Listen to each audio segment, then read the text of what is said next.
문공, 공자에게 묻다. 이 시대의 유생과 학자들은 스승을 맹신하고 고인을 추앙하며 성인의 말은 모두 잘못이 없다고 여긴다. 그리하여 힘써 익히기만 할 뿐 비난하거나 의문을 품지 않는다. 그런데 성인이 쓴 문장이 아무리 치밀한 생각으로 지어졌을지라도 완전하게 정확한 사실이라고 말하기 어려운 부분이 있다. 하물며 총망한 가운데 벼랑간 내뱉는 말이 모두 옳을 수만은 없다. 모두가 옳을 수 없는데도 이 시대 사람들은 의문을 품지 않는다. 때로 옳기는 하지만 숨겨진 진리를 발견하기 어려운데도 그러한 뜻에 의문을 품지 않는다.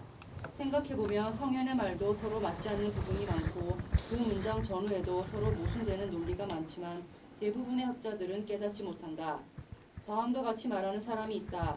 공자의 문인 중 제자 70명의 재능은 오늘날의 유학자들보다 뛰어났다. 이 말은 타당하지 않다. 공자가 이러한 사람들의 스승이라는 점에서 성인이 도를 전할 때는 반드시 특별한 재능을 가진 사람에게 전수한다고 여겼기 때문에 이러한 제자들이 뛰어나다고 생각할 수는 있다. 그러나 옛사람의 재능일지라도 오늘날 사람들의 재능과 다를 바 없다. 오늘날에는 그들을 영웅호걸이라 하지만 옛날에는 성인이나 신인으로 여겼다. 그리하여 제자 70명도 역대에 걸쳐 좀처럼 나올 수 없는 인물이라고 생각한다. 그런데 오늘날에도 공자와 같은 스승이 있다면 세상의 학자들은 모두 안현이나 민자건 같은 부류여야 한다. 만약 공자와 같은 스승이 없다면 70명의 제자들은 오늘날의 유생에 지나지 않을 것이다. 그들이 공자에게 학문을 배웠지만 궁극을 추구하는 질문을 할 수 없었다는 사실로 증명할 수 있다. 예, 이게 사실 좀 뜨끔해요. 예, 이 문공편이 주로 제자들 기세워주는 그 내용이고 성현이나 스승도 얼떨결에 틀릴 수 있는 거 아니냐 뭐 이런 주장을 하기 때문에 그 내문화에 있는 제자들이 원래 까칠하기 때문에 뭐 그게 상관이 없습니다만은 스승의 권위를 맹신할 수 없다. 예. 이건 뭐 한비자도 나오는 유사한 얘기가 있는데 맨날 요순 타령을 하지만 요순과 같은 사람 오늘날에 태어났더라면 그냥 보통 사람에 불과했을 것이다 이거예요. 옛날이니까 그나마 조금 다른 사람보다 뛰어나서 요즘 말로 말하면 마을 이장 정도의 그런 권력밖에 없었던 시절에 했던 것이고 그렇기 때문에 요하수는 다른 사람에게 쉽게 자기의 자리를 양보할 수 있었다라는 거예요. 오늘날 같은 권력자처럼 엄청난 권력을 가지고 있다면 바로 트럼프가 증명하잖아요. 대법원 가겠다. 응? 쉬는 시간에 참 그거 틀어준다 했는데 깜빡했구나. 다음에 이렇게 얘기했죠. ABC 방송 보다 보니까 아직도 뭐 대부분 바이든이 역전해서 진행하는데도 절대 승복 못하겠다고 우기고 저는 뭐 권력을 안 가져봐서 그런지는 모르겠는데 우리 홍 선생님은 권력을 가져보신 적이 있죠? 아니 회사 경영 해보셨잖아. 예. 그게 좋습니까? 힘들죠. 뭐 좋아요. 좋다고 느끼진 않았어요. 힘들다. 그래도 부하 직원들 거느리고 있으면 보람이 있을 때도 있지 않아요? 저는 부하라고 생각하진 않고 예. 같이 동업자라고 생각하고. 예. 예전에 뭐 제가 그 퇴계학근무 연구원에 근무할 때 거기 이사 중에 한 분이 요즘에 그 주식이 어떻게 됐나 모르겠네요. 신창전기인데 자동차 부품 회사예요. 외국인들이 많이 투자하고 조그만 회사인데 이 양반은 본인이 주도해서 니들 노조 만들어라 해주고 직원들한테 다 주식도 나눠주고 그렇게 그 깨끗하게 경영을 해가지고 외국인들이 선호할 정도로. 근데 뭐 등락폭이 별로 없어서 재미는 못 봤어요. 손해도 안 봤지만. 그 양반이 하도 그런 얘기를 하길래 그래서 한번 몇 주 사봤었는데 근데 경영자 중에 그런 분이 있긴 있더라고요. 예. 그러니까 이익이 나면 모두 자기 거라고 생각하는 게 아니라 직원들하고 공유하고 이제 안철수 씨는 어떻게 됐나 모르겠네. 예, 지금 뭐 백신 프로그램 아직도 써요? 예. V3 알약 이거 다 뭐 무료로 해도 안 쓰잖아요 요새. 워낙 윈도우 디펜더 프로그램이 좋아가지고요 절대 쓰지 마세요. 그런 거 다 지우세요. 오히려 지금 윈도우 보안 때문에 여러분들 요새 접속 안 되는 거 많을 거래요. 업데이트 했으면. 그렇죠. 우리 학교 접속할 때도 윈도우 익스플로러는 접속이 안 될 때 많을 거예요. 우리 학교는 크롬으로 접속이 원활하게 만들어 놨기 때문에 크롬으로 접속하세요. 네. 그런 거 보면 참, 아까도 얘기했잖아요. 이 안철수 씨가 백신 프로그램 개발해가지고 엄청나게 돈도 벌고 직원들한테 혜택을 줬지만 이렇게 시대가 그냥 순간순간 바뀌는 거예요. 예. 그래서 기본 마인드는 뭐냐? 독점하려고 하지 말고 개방하고 자기 나름대로 특화된 분야를 자꾸 개척해 나갈 수밖에 없어요.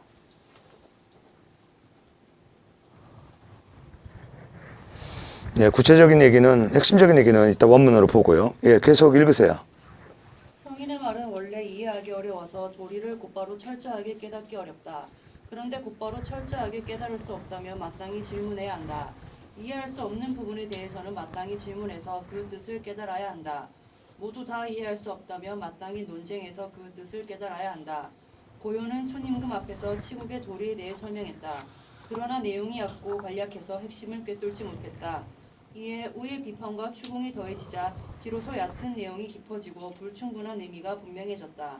추궁과 비판을 통해 내용은 더욱 깊어졌으며 그러한 촉발에 의해 주장의 핵심이 분명해졌다. 예, 여기까지가 이제 제자들에 대한 비판이죠. 왜 애매하게 대답을 한 스승의 질문에 대해서 구체적인 질문을 안 했냐. 저기 원문 보세요. 원문에서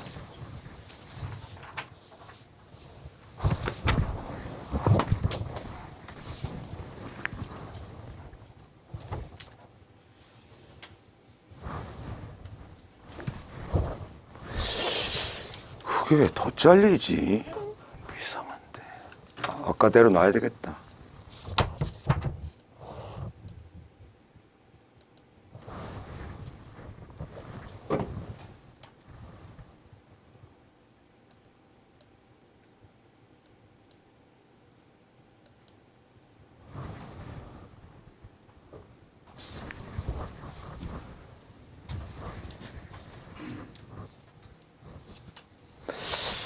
이거 저걸로 할까? 하면 뭐 이걸로만 좀 나으려나? 이렇게 해놓고 확대를 해. 네, 영어 확대했습니다. 어? 좀 줄이고 있습니다. 됐어요? 한번 더 줄였어요. 저거 이렇게 조금 올라가서 틀면 저게 좀 잘못된 것 같긴 한데 그거 언제 또 올라가? 비디오를 리모컨을 안 돼요? 이 정도로 그냥 작게 놓고 합시다. 예. 응? 뭐 수업 안 오는 사람도 할 수 없지 뭐. 작게 보셔야지 뭐. 이 자료는 카페에 올려놨어요. 이게 논어 원문부터 보고 보세요. 이것도 유명한 얘기니까. 자지무성, 문현가지성. 갈지자예요. 공자가 무성 땅에 갔다. 근데 무성의 그 장관을 하고 있던 게 공자 제자예요. 문현가지성. 그러니까 비파를 타면서 노래하는 소리를 들었다. 부자 완이 소할. 공자가 빙글에 웃으면서 말했다. 할개, 닭 잡는데 언용우돌이요. 어찌 속칼을 쓰냐. 이게 공자가 한 얘기예요. 그러니까 제자가 장관으로 있는 무성 땅에 딱 갔는데 공자가 속으로는 기분이 좋은 거예요. 이놈이 얼마나 정치를 잘했으면 예뿐만 아니라 음악도 풍악소리도 아주 점잖은 풍악소리 들으니까 기분이 좋아서 하는 얘기예요. 그러니까 농담하는 거죠, 어떻게 보면. 야, 이 찌질한 동네에 무슨 저렇게 고상한 클래식한 노래가 나오냐 이런 얘기예요. 예. 그러니까 자유가 대답해서 말했다. 석자어냐, 이거 자유의 이름이에요. 옛날에 제가 또한 문저 부자왈 선생님한테 듣기에, 요게 공자의 실제로 한 얘기예요. 공자가 군자 학도즉 애인 소인 학도즉 이사야라. 군자가 도를 배우면 남을 사랑하고 소인은 도를 배우게 되면 부리기 쉽다고 들었습니다. 아, 선생님이 그런 말 하지 않았습니까? 그런 얘기예요. 공자가 있다가 자활, 이삼자야, 애들아, 두세 명이 아니라 애들아, 제자들아 그런 얘기죠. 수행하는 언지언 시하라. 이 자유의 이름 아니에요? 자유의 말이 시야, 옳다. 전언, 앞에 말은 희지이라. 농담일 뿐이다. 그러니까 닭 잡는데 왜 속화 쓰냐 한 거는 내가 농담으로 한 거고, 자유가 나한테 들었다고 한 말이 내 본래 뜻과 맞다. 이 논어에 나오는 얘기를 가지고 왕충이 어떻게 시비를 거는가. 예, 한번 읽어보세요. 김정은 선생님. 공자가 자유의 검은고 연주를 듣고 웃자 자유는 이전 가르침을 인용해 공자에게 그 까닭을 물었다. 오늘날 모든 문장을 살펴보면 공자의 말에는 이처럼 검은고 연주를 듣고 웃은 일과 유사한 일화가 많다. 그런데도 제자 중에 자유처럼 질문한 사람은 별로 없다. 그러한 까닭에 공자의 말은 결국 이해되지 않는 부분이 많아졌다. 이처럼 70명의 제자들이 감히 반박할 수 없었기 때문에 오늘날 유생들도 공자의 말에 대한 옳고 그름을 분간하지 못한다. 바로 이렇게 자유가 선생을 들이박아야 공자의 솔직하고 더 구체적인 답을 이끌어낼 수 있는데 왜 다른 제자들은 이 자유처럼 못 찾냐 이거예요. 예, 한 번 더 읽으세요. 학문을 추구하는 방법은 재능의 유무에 있지 않다. 과감히 스승에게 반문해서 핵심 도리에 관한 시비를 확정하는 일이 더 어렵다. 의문을 제기하는 일이라고 해서 반드시 성인이 살아있을 때 서로 마주보고 해야만 가능한 것은 아니다. 지금 성인의 도리를 해설하고 가르치는 사람들이 반드시 성인의 가르침을 받은 뒤에야 비로소 말할 자격이 있는 것도 아니다. 진실로 깨달을 수 없는 의문이 있다면 공자의 말을 추궁하고 비판할지라도 그 도리를 흠집내지 않는다. 진실로 성인의 가르침을 전할 수 있는 재능과 지혜가 있다면 공자의 학설을 반박할지라도 도리에 어긋나지 않는다. 만약 공자의 말에 대해 꼬치꼬치 질문하고 이해할 수 없는 문장에 대한 반문에 대답할 수 있는 사람이라면 틀림없이 나의 생각이 옳다고 할 것이다. 예, 김정은 선생님 어때요? 왕충의 생각을 옳다고 생각해요? 저는 왕충이 너무 이게 시비를 너무 꼬치꼬치하게 들고 다니는 것 같아요. 우리 홍 선생님은 어떠세요? 공자한테 꼭 직접 배워야 따지는 거 아니다 이거예요. 나중에 내가 논을 읽어보니까 이거 문제가 있다 생각하면 따져서 분명히 규명할 필요가 있는 거 아니냐 이런 얘기인데 홍 선생님은 감히 그럴 수 없다고 보시죠? 그러니까 공자의 마술을 거의 한 것을 배운 적이 없어가지고 생소하죠. 우리 안소연 선생은 어때? 왕충이 할 말은 한 것 같습니다. 이제 거꾸로 말하면 문왕 편을 지면 돼. 왕충에게 묻겠다. 그래서 논영에서 좀 모순되는 얘기를 끄집어내가지고 책을 쓰던가 글을 쓰면 되는 거지. 근데 왕충처럼 이렇게 본다면은 공자가 했는 말 또 어떤 선인이 했는 말에 대해서 이렇게 즉시 그때 답을 내다 보면은 그 흡수하기 의미가 흡수해질 것 같아요. 넓은 포괄적인 공자의 말이 있는데 그것이 꼭 어떤 자기의 입장을 거기다가 기재함으로 돼 가지고 그 뜻이 이렇게 아주 흡수해지는 의미가 흡수해지는 그런 뭐 그런 경우도 있겠죠. 근데 지금 자유와 공자의 그 대화에서 왕충이 평가하는 건 뭐냐면 스승이 하는 말이라 해서 무조건 깨갱할 필요는 없다는 거예요. 네, 그거는 예. 아니 선생님 이전에 이렇게 말씀하신 적 있지 않습니까? 그런 태도는 좋은 태도다 이렇게 보는 거죠 지금 왕충이. 여기서 뭐 왕충의 말을 잘못됐다라고 보기는 좀 어려울 것 같긴 한데, 예. 그 다음에 이제 두 번째 문제가 이 후에 관한 문제인데, 이건 뭐 내가 여러분한테 여러 번 설명을 많이 해줬던 거라 아마 익숙할 거예요. 그 밑에 동그라미, 여러분들한테 동그라미만 내가 직역을 해줄게요. 이 논어에 나오는 효에 관련된 거의 이게 잇따라 나와요. 같은 편에 이렇게 몰려 있어요. 그래서 이거를 한번 보죠. 맹의자 문효, 맹의자라는 사람이 효를 묻자 공자가 말하였다. 무이라. 어기지 않는 것이다. 우리 안영진 선생님 까먹었지? 뭘 어기지 말라는 거야? 그 앞에 말했잖아요. 뭐라고? 맹 효가. 아니 뭘 어기지 말라는 거야? 그 효도하는 걸 어기지 말라 이 얘기 아니에요? 효도하는 걸 어기지 말아? 부모님 지금 생존에 계셔요? 네. 부모님의 뜻을 어긴 적 없어요? 어긴 정도가 아니라 엄청나게 속을 썩. 그러면 어기지 말라고 했으면 불효자네? 그러긴 한데 지금은 철이 좀 나서. 네, 그래서.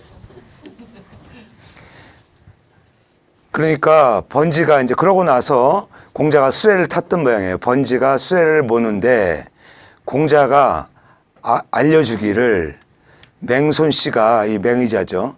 맹의자가 문효 나에게 효를 묻기에 대왈 내가 어기지 말라. 근데 이런 게 있어요. 우리 논어 맹자를 보면 누구나 인정할 수 있는 것이 있는데 이게 이제 교육 방법론에서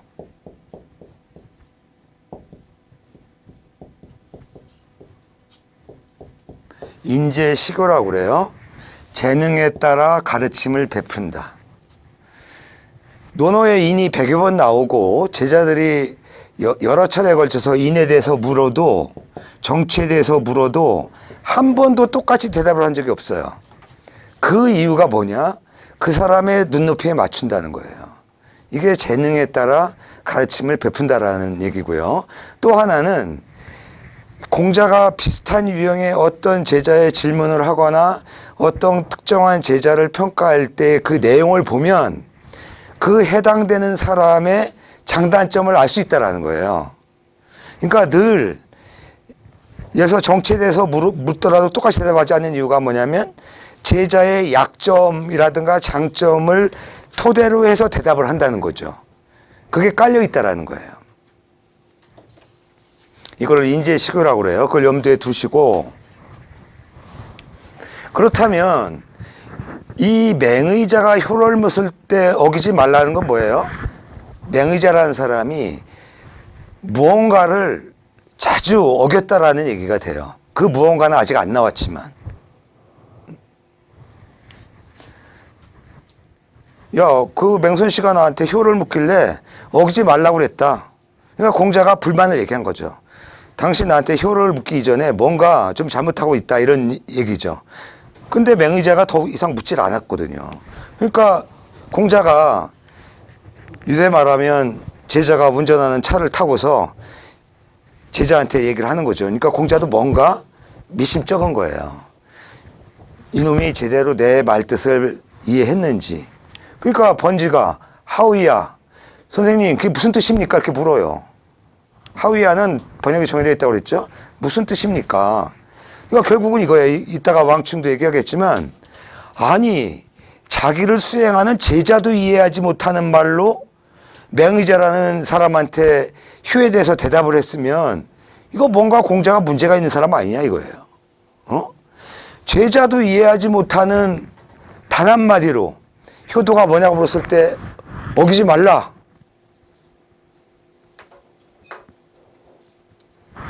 그러니까 이제 공자가 대답을 하죠. 살아계실 때 사지 일에 예로서 섬기고 부모님이 돌아가시면 예로서 장례를 치르고 예로서 제사 지내는 것이다. 결국은 어기지 말라는 게 뭐예요?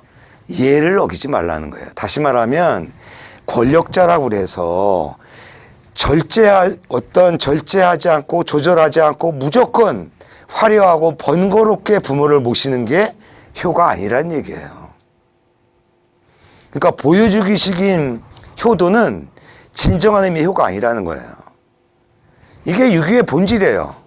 무조건 자기 끼니도 못 때우면서 부모에게 올인하거나 심지어 부모가 편찮으시다고 해서 넓적다리새를 베서 피를 마시게 한다거나 곰탕을 끓여서 올리는 게 이게 효냐.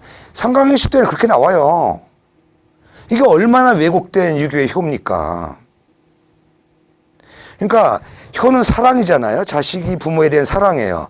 그러나 그 사랑도 반드시 예로서 조절이 돼야 돼요. 오버하면 안 됩니다. 이게 공자의 본래 뜻이에요. 거꾸로 말하면 부모의 자식에 대한 사랑도 마찬가지죠.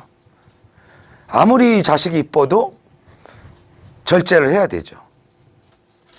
그래서 유교에서는 모든 사랑이라는 관념은 예라는 형식과 조절 기능이 반드시 조화를 이루어야 돼요.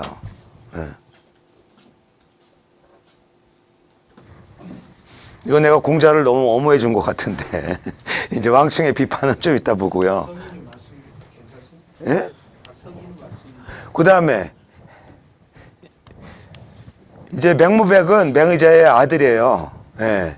맹무백이 효를 묻자 야 네가 가서 한번 물어봐라 이제 그랬나 봐요. 예. 부모는 자활 오직 그 질병만을 걱정한다. 그러니까 부모에 대해서 해석이 두 가지가 있어요.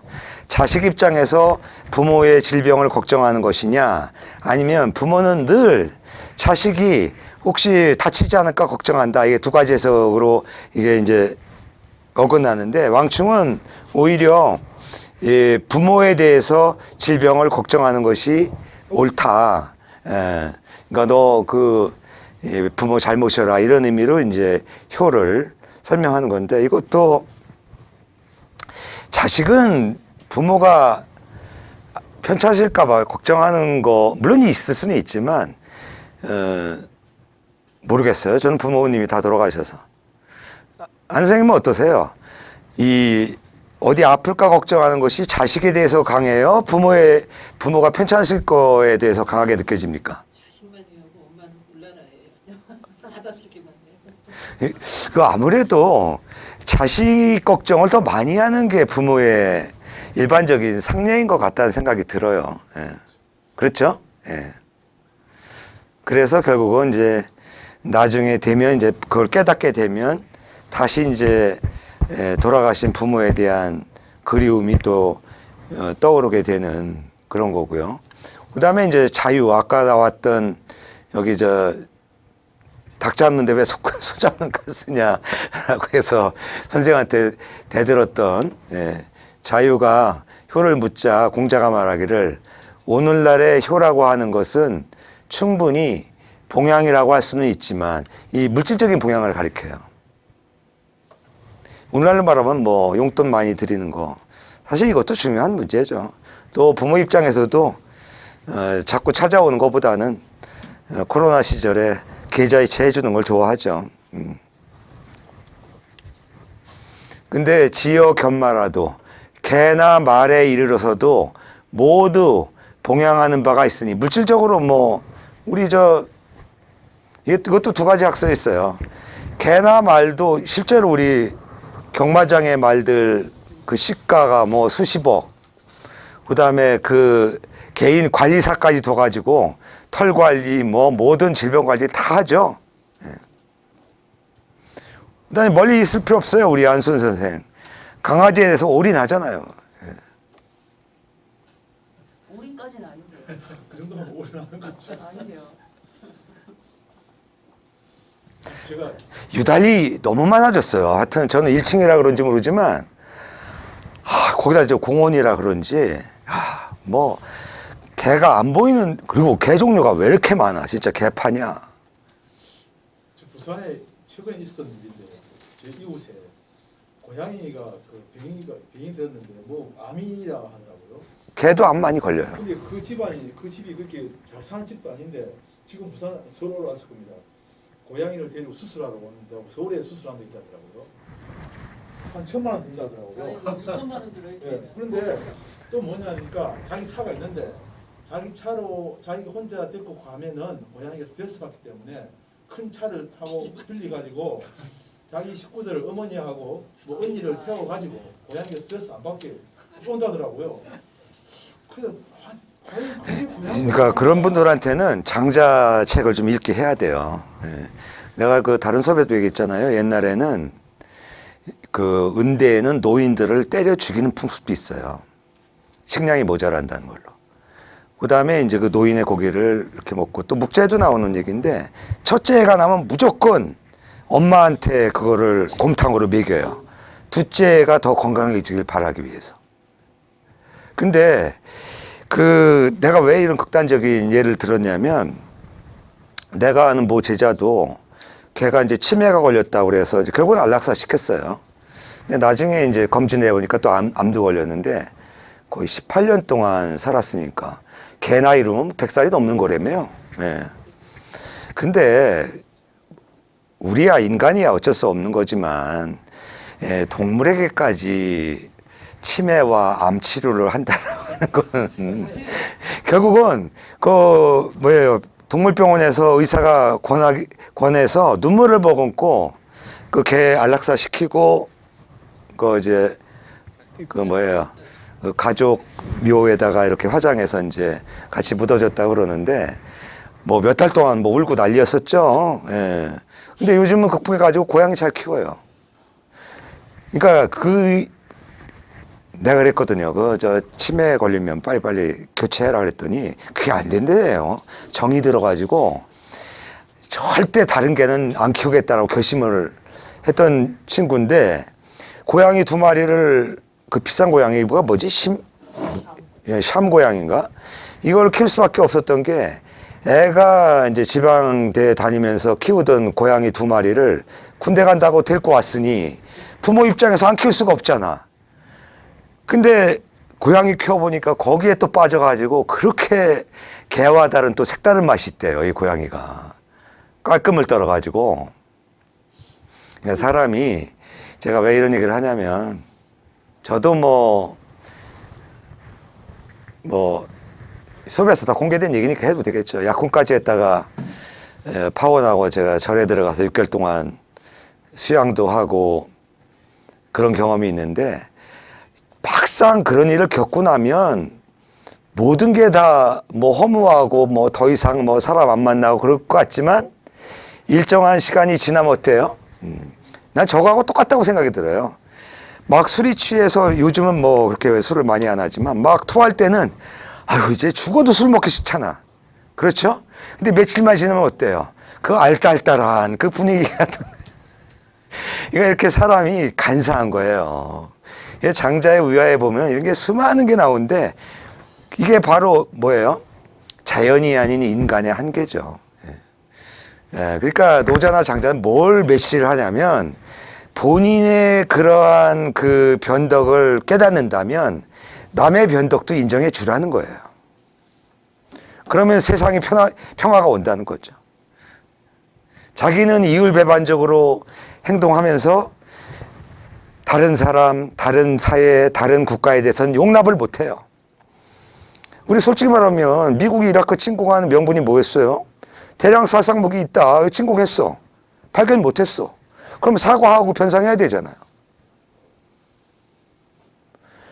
그러니까 2000년 전이나 지금이나 강자의 논리, 제국주의 논리는 여전히 유효하다라는 거예요.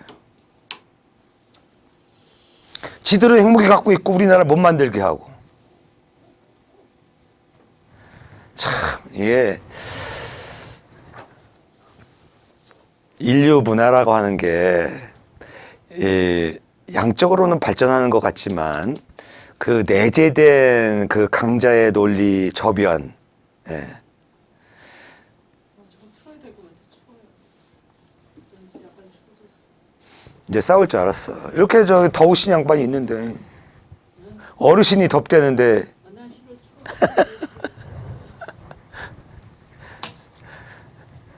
추워. 저쪽은 추워하고, 예. 아니, 켜드려? 네, 얼른 끝까지 조금만 더. 뭐 수업 다 했는데 뭐. 목표가 싫어. 이쪽은 굉장히 더울 텐데. 이쪽으로 오시던가, 추우면.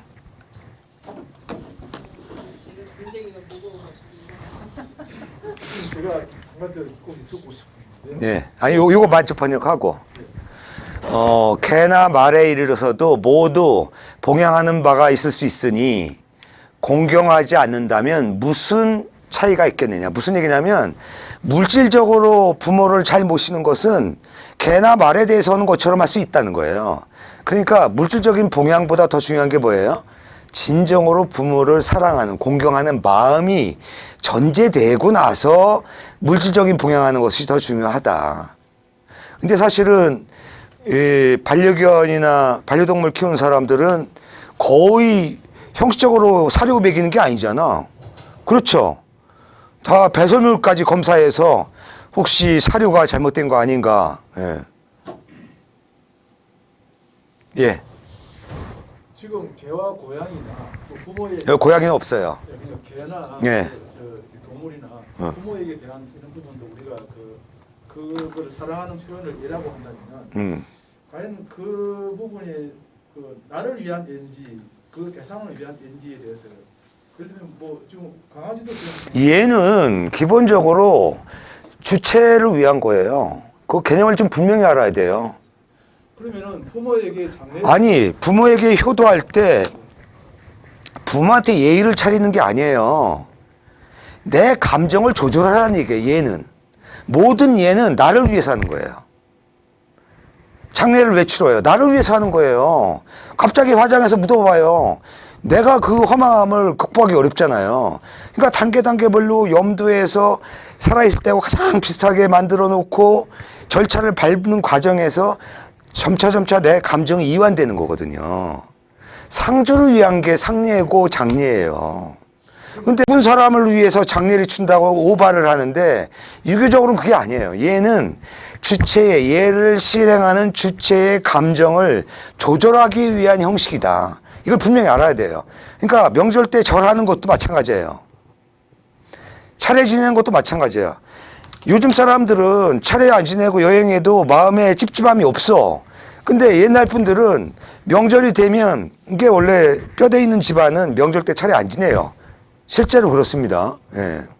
근데 일반 사람들은 기제사도 하지만 차례 때 차례를 지내야 마음이 좀 뿌듯하고, 절이라도 몇 번 해야 부모에 대한 생각을 할 수 있잖아요. 일종의 우상이죠. 그러나 요즘 아이들한테 차례 지내라 강요할 수는 없는 거예요. 왜냐하면 그들한테는 차례를 지내든 안 지내든 부모에 대한 감정이 똑같기 때문에 그래요. 조상에 대한 감정. 그러면 그런 차례는 의미가 없는 거죠. 예. 저 이제 사후에 그런 부분은 저도 그 부분을 공감하고 있는데 제사를 네. 장례가 자 자신의 그 위안을 위해서 한다는 것도 생각하는데 저렇게 생각한다면 생존에 있을 때 부모를 모시는 것도 예. 그 의미를 갖다가 내가 마음이 편하고자 하는 건지 정말 부모님을 위해서 아니죠. 부모에 대해서는 이제 그 자애로움에 대한 공경하는 마음을 가지고 효를 실천하라는 의미지 그게 뭐 다른 의미가 있겠어요? 예. 예를 들어서 교수님 그 동화책 기능 있지 않습니까? 효자라고 효자라고 해가지고 그 어떻게 효를 하는지 놀러 가보니까 그 확인하러 가보니까 아들이 그 앉아 있고 어머니가 아들 발을 씻기주러 효자라고 하는 놈이 어머니 발을 씻김을 시키고 있더라. 그래서 줄 필요가 있느냐 하는 그런 기자가 있지 않습니까? 근데 거꾸로 보면 효도일 수 있죠. 부모님이 치매에 걸려서 그 자식을 남편으로 생각해서 발을 씻기면서 행복해 한다면 그 자체를 불효라고 할 수는 없는 노릇이죠. 그렇지 않아요? 부모님 눈높이에 맞게끔 하는 건 너무 당연한 거 아니에요? 부모님이 치매에 걸렸는데 내 입장에서 효를 해야 되니까 강제로 업어다가 만난 것만 강제로 이렇게 잡수시게 하고 이런 게 효일 수는 없는 거죠. 그러니까 그런 게 예예요. 부모님이 좋아하는 눈높이에 맞게끔 내가 공경하는 마음의 자세로 한다면 충분히 그건 효일 수 있는 거죠. 그러니까 획일적인 형식이 정해져 있는 건 아니죠. 저는 이 큰 맥락에서 본다면은 왕충이 아니 왕충 얘기는 아직 시작 안 했어요.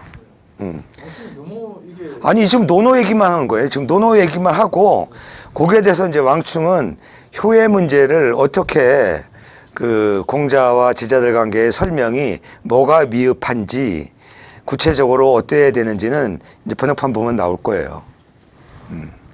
그다음에 이거 뭐 어차피 뒤에 또 나올 수 있으니까 마저 하면 이번에는 자아가 효를 물었을 때 이거 보세요. 다 다르잖아요. 그러니까 거꾸로 말하면 자유는 아무래도 자기가 지방장 얻는다고 부모에게 그냥 그 월급만 떼서 자꾸 물질적인 봉양만 주로 했던 게 아닌가. 거꾸로 생각하면 그렇게 할 수가 있는 거죠. 예. 그 다음에 자아가 효를 물었을 때 공자가 말하기를 생난 두 글자는 이 색자가 여러 가지 의미가 있지만 여기서는 자기 표정이에요. 표정 관리가 어려우니 이게 효도에서 진짜 어렵고도 중요한 거 해본 사람 알아요. 예, 부모에 대해서 불만이 있는데도 불구하고 표정 편안하게 부모님의 말씀을 그냥 뜻을 받드는 표정 짓기가 쉽지 않죠. 예, 저도 전과가 많습니다. 예, 용돈 적게 준다고 할 때 대문 팍 닫고 나가고. 예. 안수희는 얼마나 심했을까. 지금도 그래요. 표정과 말투 관리. 예. 그러니까 이 공자가 이런 얘기한 거 보면 자아가 상당히 성격이 좀 직선적이었던 것 같기도 해요. 생난 얼굴 표정 관리가 어려운 것이니 일이 있을 때 이 제자는 일반화 시키는 건데 자식들은 그 수고로움을 따르고 술과 음식이 있을 때 먼저 어르신이 먼저 들게 하는 것이니 이것이 다만 효라고 할 수 있겠느냐. 아마도 이 자아는 부모님의 수고로움 늘 대신하고 술과 고기가 있으면 늘 부모님을 먼저 드시게 하면서 그걸 효도라고 했는데 실제로는 공자가 볼 때는 표정 관리가 안 되는 제자였던 것 같아요. 자, 요거에 대해서 왕충이 뭐라고 얘기하나. 예, 안용희 선생님 좀 읽으시죠. 몇 문단만. 노나라 맹의자, 노나라 대부.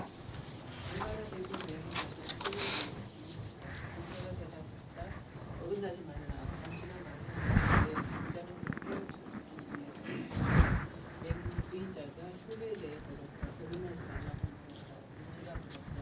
무슨 뜻입니까? 공자가 대답했다. 부모가 살아계실 때는 예를 다해 섬기고 돌아가시면 예를 다해 장례를 치르고 제사 지내야 한다. 예. 이 번역이 좀 잘못됐죠. 예. 원래 써있자니까 예로서 섬기고죠. 예. 예를 다한다는 의미가 아니죠. 예. 예. 홍 선생님 좀 읽으시죠. 공자가 어긋나지 말라고 한 말은 어긋나지 말라는 뜻이다. 효자라면 또한 당연히 부모가 말하기 전에 뜻을 받들어야 하며 부모의 뜻을 거슬러서는 안 된다. 그런데 공자는 어긋나지 말라고 말을 했을 뿐 예의의 어긋남에 대해서는 말하지 않았다. 그런데도 맹의자는 어긋나지 말라는 말에 의문을 품지 않았다. 번지가 무슨 뜻이냐고 질문하자 공자는 비로소 부모가 살아계실 때에는 예를 다해 섬기고 돌아가시면 예를 다해 장례를 치르고 제사 지내야 한다고 말했다. 만약 번지가 질문하지 않았더라면 어긋나지 말라는 말에 대해서는 끝내 알 수 없었을지도 모른다. 예의자의 재능은 번지 이상이 아니어서 언어에서는 그의 연행이 나타나 있지 않다. 번지가 깨닫지 못했다면 예의자도 틀림없이 깨달을 수 없었을 것이다. 예, 김종원 선생님 읽으세요. 그다음에. 맹무백이 도에 대해서 질문하자 공자가 대답했다.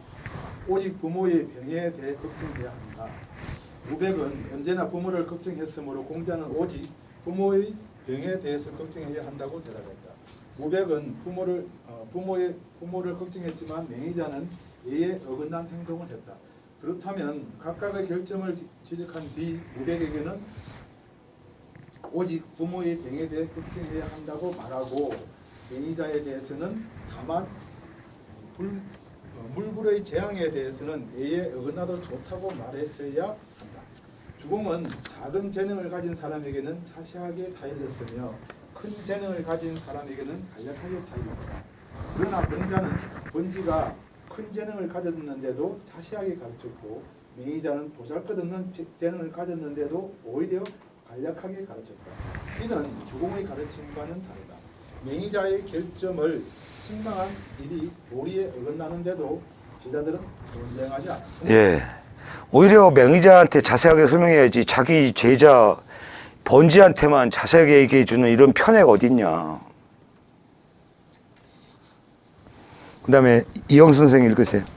만약 맹의자의 권세가 높아서 감히 자세하게 말할 수 없었다면 공백에 대해서도 부정하지 말라는 정도로만 말했어야 한다.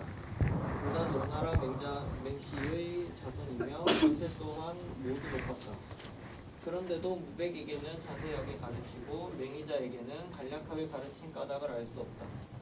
만약 공자가 맹의자에게 주례에 어긋나지 말라고 구건했다면 어떤 해를 당했을까? 노나라에서 개씨보다 더 전횡한 사람은 없었다. 그런데도 공자는 개씨가 참장한 정상할 수 있는 팔일목을 즐긴 일을 비판했다. 태산에서 여제를 향한 일에 대해서도 꾸짖었다. 개씨의 미움을 사서 다칠지 모르는 화도 두려워하지 않았다. 그런데 유독 맹의자의 질문에 그건해서 다칠 화만 두려워했단 말인가? 또한 효에 대한 질문한 사람은 한 사람만이 아니다. 언제나 말부리는 사람이 있었는데도 맹의자에 대한 답이 불충분하다고 여겨 번지에게 다시 가르쳐 주었을까? 여러분들 이렇게 국어 읽는 이게 왜 이렇게 서툴러요? 이게 마스크 써서 그런가? 읽는 걸 잘 안 해서 그런 것 같아요. 소리 내서 읽는 걸. 책을 읽어도 마음속으로 읽지. 눈으로만 읽어서 그렇구나. 소리 내 입이 잘. 근데 이게요, 그 여러분들은 이게 문장을 볼 때 두세 줄이 한 번에 안 보입니까?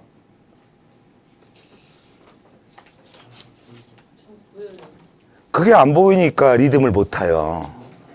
그러니까 그냥 그 보이는 한 서너 개 단어만 이렇게 조합을 하다 보니까 말이 뚝뚝뚝 끊어지는 것 같아.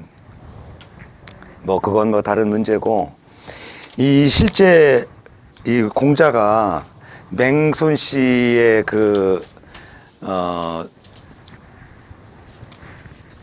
노나라의 공자 당시에 이 대부 가문에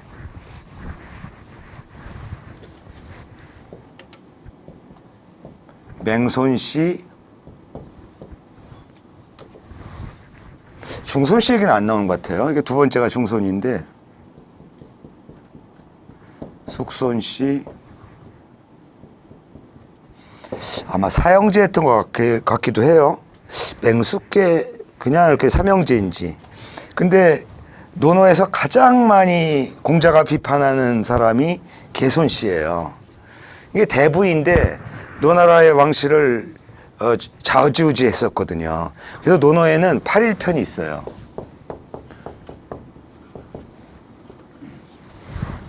왜 8일편이냐면 개손 씨가 자기 집 뜰에서 8일문을 추거든요. 근데 이 8일문은 가로 세로 8명씩 88이 64명이 추는 천자만이 누릴 수 있는 예약이에요. 그래서 다 등급이 있어요. 제우는 6줄, 그 다음에 대부는 4, 4, 16, 16줄, 선비는 2줄 해서 4명. 이렇게 이제 법도가 있는 건데, 이제 거꾸로 말하면 이렇게 생각하시면 돼요. 공자 당시에 이미 그 이전의 주례는 없어졌다라고 보는 거죠. 맹자 보세요. 맹자 시기에 양의 왕이 스스로 왕이라고 그러잖아요. 왕은 원래 천자만 쓰는 호칭이에요. 근데 이 개손 씨는 그러니까 공자가 뭐라고 비판해요? 이런 짓을 감히 행한다면 무슨 짓을 못 하겠느냐. 공자가 강하게 비판하죠. 그 다음에 태산에 가서 또 여제를 산천에 제사 지내려고 그래요. 그것도 제후가 누리는 예법이에요. 그 다음에 제사를 끝낼 때 벼공이라는 음악으로 끝내는데 이거는 천자만이 누릴 수 있는 예법이에요. 그러니까 이 당시에 춘추전국 시대 때 그 권력자들은, 그러니까 무식한 사람들이 더 왜 격식을 차리려고 그러잖아.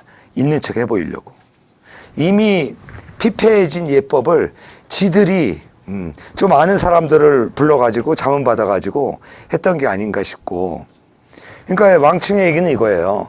아니 그토록 최고의 권세를 누리는 개손 씨를 논어에 대해석 구절이 나와요. 오죽하면 이 편이 8일편이겠어요. 그런데 왜 맹손 씨가 효를 물었을 때 자세하게 꾸짖고 질책하고 약점도 짚고 자세하게 답변을 해주지 않았냐? 편파적이지 않냐? 근데 이건 뭐 사실 여부는 알 수가 없죠. 공자가 다시 태어나서 변명을 하지 않는 이상. 예? 네, 그 다음에는 부기 문제인데 부기 문제가 또 굉장히 장황하기 때문에 오늘은 이걸로 정리하도록 하고 뭐 질문 있으면 하세요.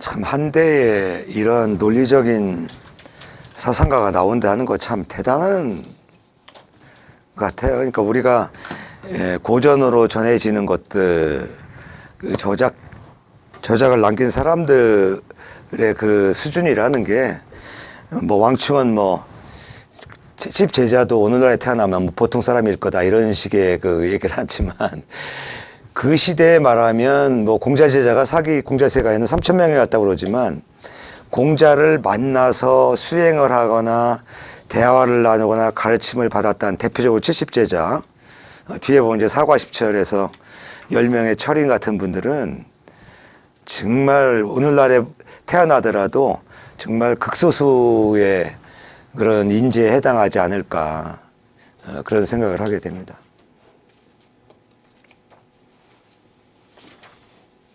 공자가 순자의 스승이 될 만큼 있는 것 같습니다.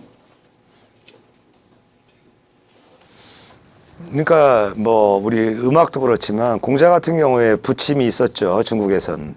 근데 뭐 동서양에서 2000여 년 동안 수십만 가지의 논어 번역판이 나와도 지금도 논어가 재번역되고 있다는 사실 대단한 거죠. 오히려 이제 외국에서는 논어보다는 노자, 장자가 더 각광을 받죠. 그건 현실이에요. 특히 유럽에서 노자, 장자는 뭐 동양 문화의 진수로 평가를 받죠. 뭐 해밍웨이, 그 다음에 톨스토이는 노자 번역판까지 냈죠. 자기 나름대로. 그러니까 이런 것 같아요. 저 같은 경우는 요새 이제 노자, 장자를 다시 읽고 있는데